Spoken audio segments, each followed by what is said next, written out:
அனைவருக்கும் வணக்கம். ஆலய தரிசனம் நிகழ்ச்சியில் உங்களை சந்திப்பதில் மிக்க மகிழ்ச்சி அடைகிறேன். நாம் விஷ்ணுவின் அவதாரம் பற்றி கேள்விப்பட்டிருப்போம். ஏன் சிவனின் அவதாரம் பற்றியும் கூட கேள்விப்பட்டிருப்போம். ஆனால் விநாயகரின் அவதாரம் பற்றி கேள்விப்பட்டிருக்கிறீர்களா? இல்லை என்றால் அதை பற்றி இந்த காணொளியில் பார்க்கலாம். விநாயகர் அவதாரம் பற்றி விநாயகர் புராணத்தில் கூறப்பட்டுள்ளது. அவருடைய 12 அவதாரங்கள் பற்றிய தொகுப்பினை இந்த காணொளியில் காணலாம். முதல் அவதாரம் வக்கரதுண்ட விநாயகர்.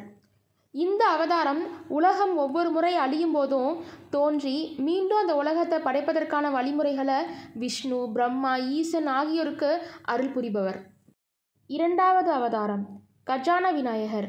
செந்தூரன் என்ற அரக்கனை அழிப்பதற்காக அவதரித்தவர். மூன்றாவது அவதாரம் விக்கிரணராஜர். காலரூபன் என்ற அரக்கனை அழிப்பதற்காக அவதரித்தவர். நான்காவது அவதாரம் மயூரேசர். பிரம்மாவிடம் இருந்த வேதங்களை கமலாசுரன் என்ற அரக்கன் திருடிச் சென்றபோது மயில் வாகனத்தில் சென்று அவனை வென்று வேதங்களை மீட்டார். ஐந்தாவது அவதாரம் உபமயூரேசர்.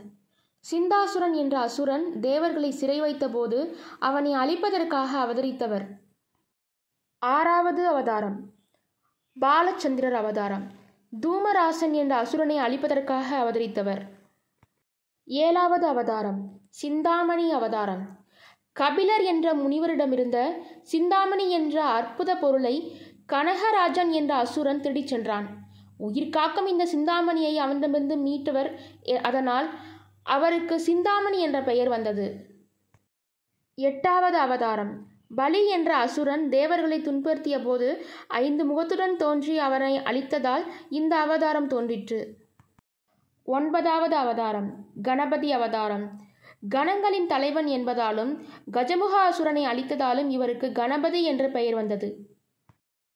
10வது அவதாரம் மகோர்கடர்.